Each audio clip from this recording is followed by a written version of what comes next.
I think there is this promise in the US that if you go corporate, you will have healthcare and you will have safety and you will have stability. But my experience was corporate didn't offer those things. And I've really enjoyed forging ahead and having our own business. It can feel risky, but ultimately you have better agency of who you are and be able to say, this is a customer that I don't resonate with. I don't want to support them.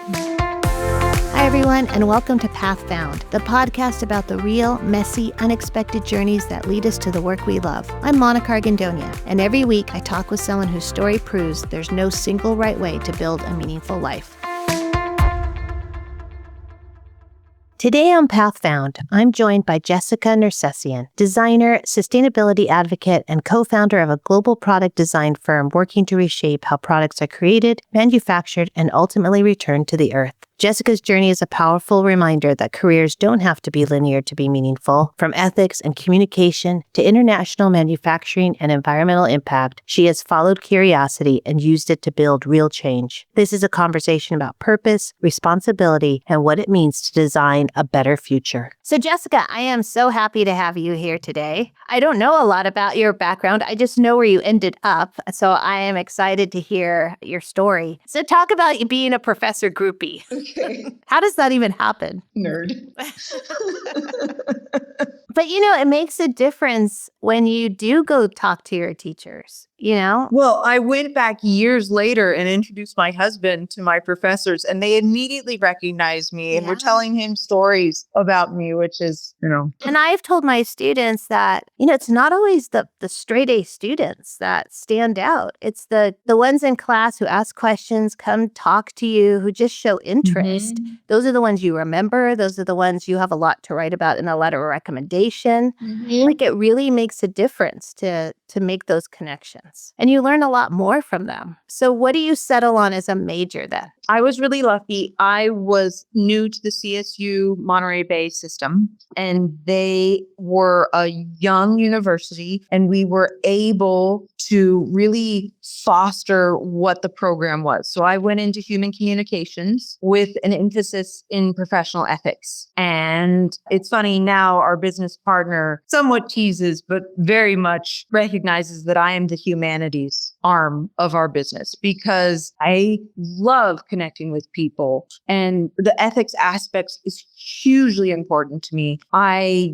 did a part of the Monterey Bay system was that we did a high focus in giving back to the community and being focused in that kind of service. And so I taught classes in biomedical ethics and also media ethics. And this was before all of the social media and what I can't even imagine what kids are going through now. But for me, just like trying to help young students understand the impact of advertising on them and their choices and their perspectives was really big. And then my dad got very ill with various cancers, and the biomedical ethics was an interesting portion to like live it out after having been in a place of teaching it and then experiencing it. I'm so grateful for my professors. The time I spent in college was transformative, and they kept teasing me that I would take classes that I didn't need. But of course I needed them because there was so much growth and so much even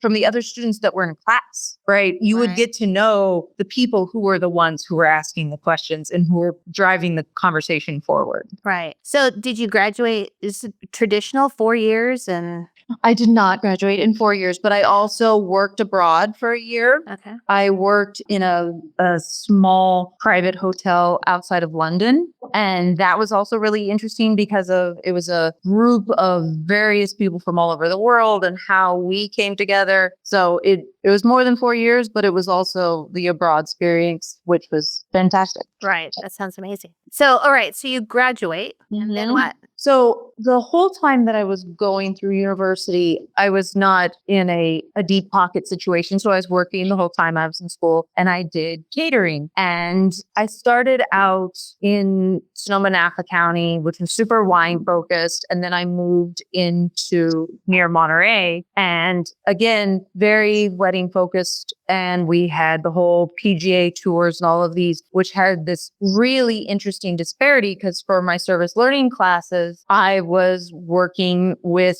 the children and families of farm workers, studying the effects of pesticides on their families. And this disparity was fascinating. And so after school, I started working with an organic company called Earthbound Farms. They hired me before I graduated. And I think there was a little bit of, I was very much reading Silent Spring and very deep into the ideals of what the company was presenting. And maybe the corporate sustainability promise was not at the same level that I was expecting coming out of university, which is fair because they hit a very large snag with the E. coli outbreak. And I found that the first thing to go is that corporate social responsibility arm. And that's fair, right? When you're having to balance those things in the budget, that outreach is harder to sustain. But for me, as a young, newly graduated, highly idealistic individual, it was a little bit of a shock. And so I left corporate feeling that it wasn't my space. I wanted to find my own way. And I was at a business mixer and I met my now business partner. And when we met, we were talking about all the ways to change the world. We were talking about organics. We were talking about sustainability. We were talking about design. When I had gone through university and my sporadic course structure, I was deep into various aspects of design. I was into interior design and also fashion design, but all of those felt very gendered for me. And having worked so much in catering, I was deeply in the events. But thinking design focus is more of a systems thinking. It's a methodology. And so my business partner and I had originally started with events that we were trying to connect guests with farmers and with deep nutrition and all of these different, each event had a different focus. And that was interesting. And we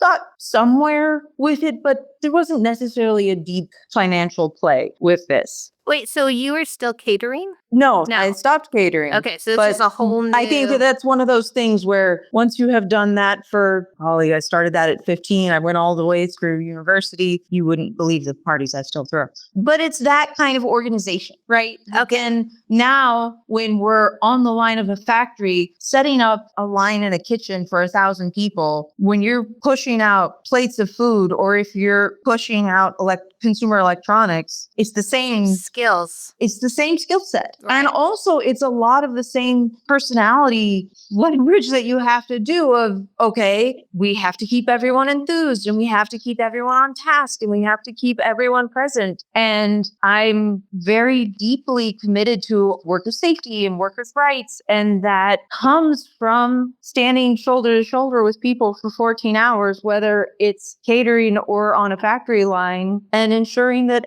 everyone goes away with proper living wage and proper experience of their day. We're all in this together. So how are you funding that? Like, how is that getting paid for? Now it's choosing proper partners in factories that I'm not going to approve. We do a lot of factory audits. And I'm the one who's looking around and saying, like, where are the fire exits? Do they have access to light? Do they have proper safety equipment? And if they don't, I'm not going to prove that as a vendor that we will use for our customers. Got it. Because sometimes our customers might not realize that that matters to them, but when you properly remind them that that's something they can be concerned about, they will. But you think, especially from a US perspective, we assume that that's there and it's not. And it's really fun when we're, especially like some of the factories in Malaysia, all of the engineers and the management and the bosses are all men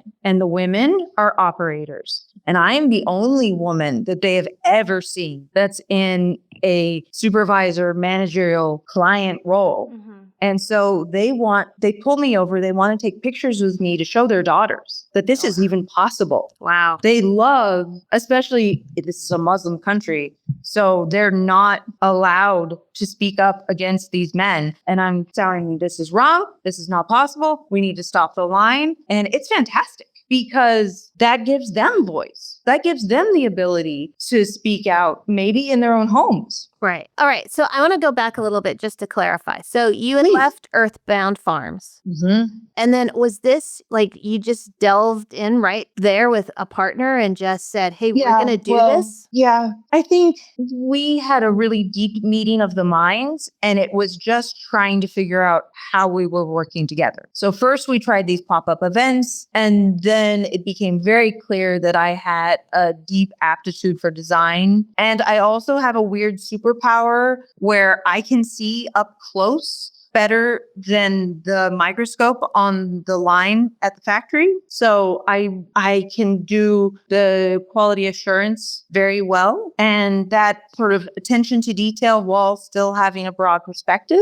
is unusual. And so we just fell in really well. So first we were doing events, and then it segued in. My business partner's background is in architecture and has segued into product design. And we mostly focus within consumer electronics, but we're open to other things. We do medical, we do industrial, a lot of different, but mostly products. So this partnership that you started right after leaving Earthbound, you still have. This is... Yeah, we're now 16 years. Okay, so what's the company called? Metric Design Works. So what is it that exactly that you do?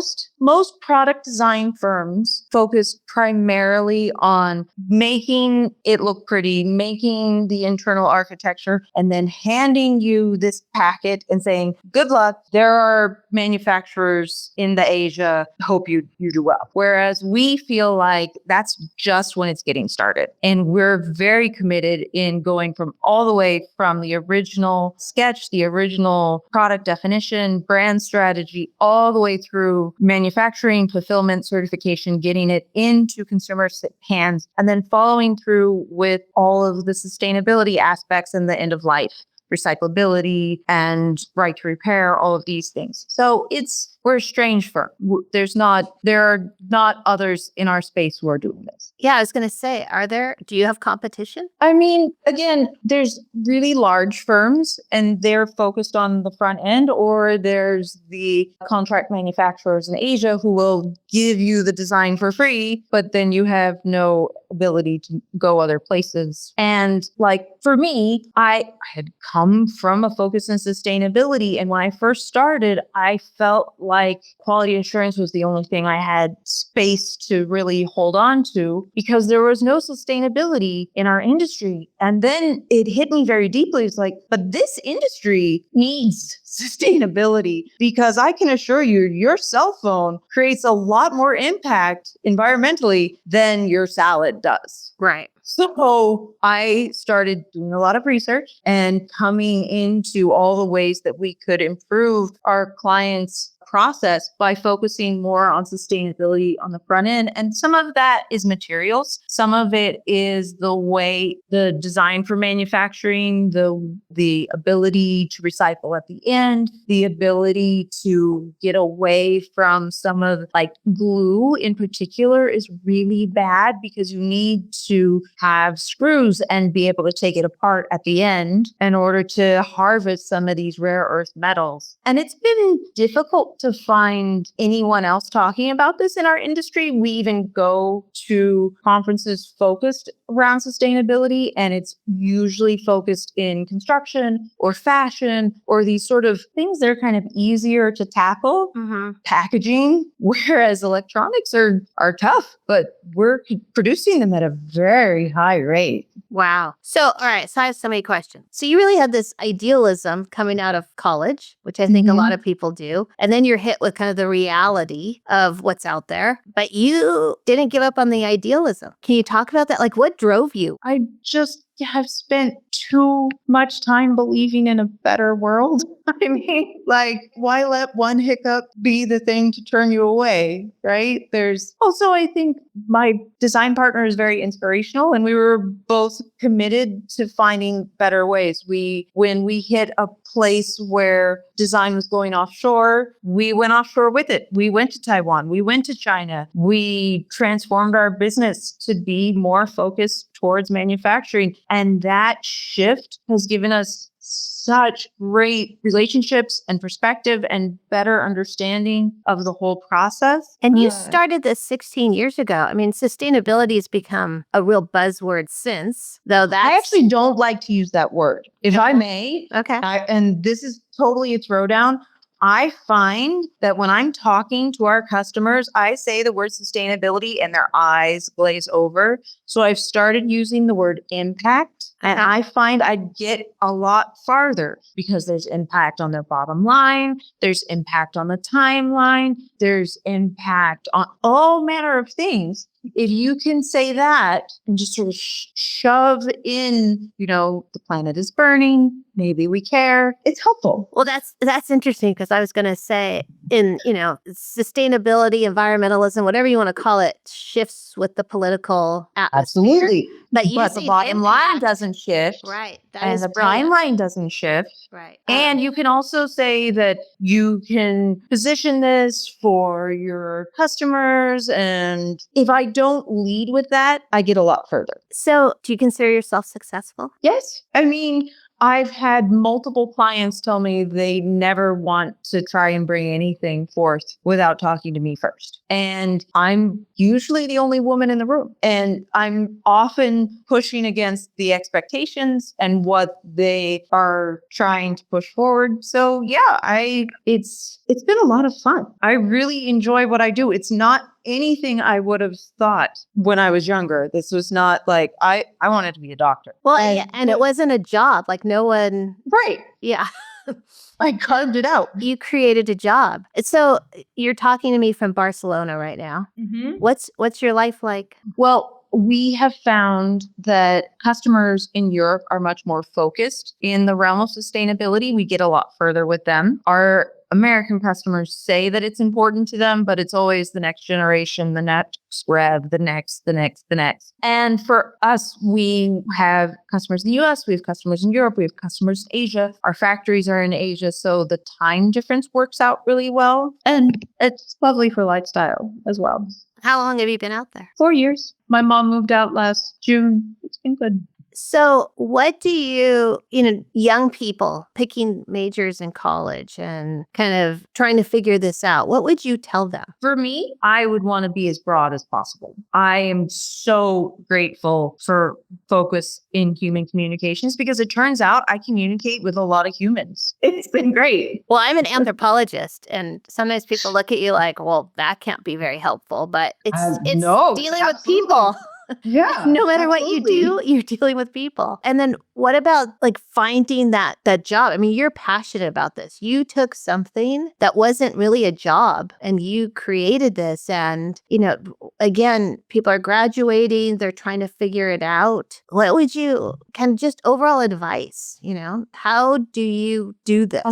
I have a dear aunt who is not my aunt. She's a dear friend. And she worked for the World Food Program with the UN. And when I was young and I was asking her how she got to be, she always said, just follow the thread. And I think there's a bit of that where you just keep going towards what lights you up and interests you and trusting that wonderful people will meet up with you and resonate. It can feel risky. It can feel scary. I think there is this promise in the US that if you go corporate, you will have healthcare and you will have safety and you will have stability. But my experience was corporate didn't offer those things. And I've really enjoyed forging ahead and having our own business. It can feel risky, but ultimately you have better agency of who you are and be able to say, this is a customer that I don't resonate with. I don't want to support them. I refuse to support support a customer who wants to work in arms in any fashion. I'm not going to support that. I'm not going to make something that I don't want to stand behind. I've also made a video game device and I don't play video games. So, but I don't have any umbrage with video games. What has been your biggest challenge? I do think the piece of being a woman and having to sort of create that place at the table and continue to have a voice is absolutely real. And again, coming at it from trying to push for this path of sustainability that they don't really want to hear about is a bit of something to come up against. Yeah. But I've enjoyed it. And I think if I'm not the one to talk about it, no one else will, and they won't consider it. So is this your path for a while? What do you see for yourself in the future? Ultimately, I think that this is a broader conversation than I can resolve from one project to the next. I think this is a political issue. I think that, look, in the past, lead was used in electronics and eventually laws came down and lead was forbidden. It's still used in aerospace, but everywhere else it's forbidden. And it changed our industry and everyone has shifted. And when I go to conferences, they say, well, designers just need to make better choices. They just want to change. Like designers are responding to what the clients want, what the product briefing is. So that's not appropriate. Like we have to move beyond marketing. I think government intervention would shift that. And that doesn't have to come from one administration or another. I feel like the state of California or Europe, if they put in laws in place, it would be too difficult for corporations to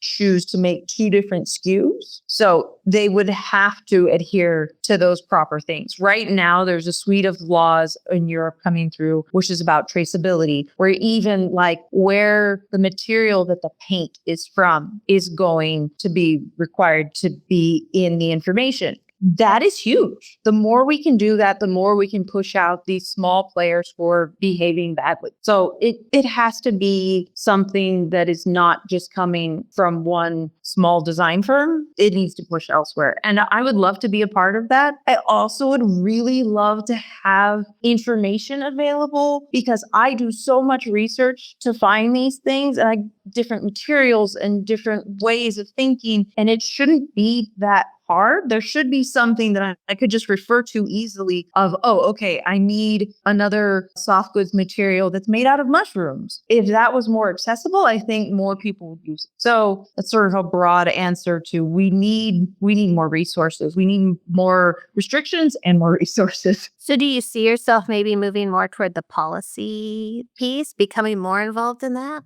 About policy, but I feel like I would like to help guide others towards not having them have to go through the same amount of research and work that I've had to push the conversation in the right direction and to start. It breaks my heart how much batteries are being utilized and people think that it's an environmental choice and it's terrible. It's terrible. There's no end of life. There's no recyclability. We were at a conference on recyclability with the largest recycler in Europe and everyone kept turning to them and saying, well, you have a solution sitting next to us. And saying, you guys, we don't have a solution. We have no idea what to do. We just have this huge waste stream coming in and nobody's talking about this. How is this not part of the conversation? So knowing what you know now, what would you go back and tell your college self? Study Spanish more would have helped. Now, I do really well at restaurants, but, helping my mom through an operation took more vocabulary than I really had. No, I mean, in earnestness, I think a lot of university work pushes people into these ideas of who you are going to be and what you are based on one particular path or another. And we all contain multitudes. We all have great capacity. I focus in a lot of areas in our business and I feel strongly about what I bring to the table. And that wasn't necessarily something I learned in university, but it was part of all we are, right? All of the things that led me, whether it was the coursework or the work to help pay for my courses, all of it helped to where I am now. Jessica, thank you so much Absolutely. for talking and sharing all of that. You're pretty inspirational. Thank you. Thank you so much for listening to Path Found. If anything we talked about today connected with you or gave you a new perspective, we'd love it if you subscribed, left a review, or shared the episode with someone you care about. You can also find us on Instagram at Path Found Podcast. To explore more stories, resources, and ways to get involved, visit KeystoneNetwork.org. This podcast is just one part of the journey. At Keystone Network, we're helping young people and anyone figuring it out as they go build meaningful futures one step at a time. A huge thank you to my podcast editor, David Strutt. You can find him on LinkedIn for helping bring these stories to life, and to Elizabeth Miner at Silvermine Creative for the beautiful artwork and web design. And if you're on your own path, navigating the unknown, making a pivot, or simply figuring it out as you go, just know you're not alone. The route may not be linear, but there's always a way forward. I'm Monica Argandonia, and I'll see you next time on Path Found.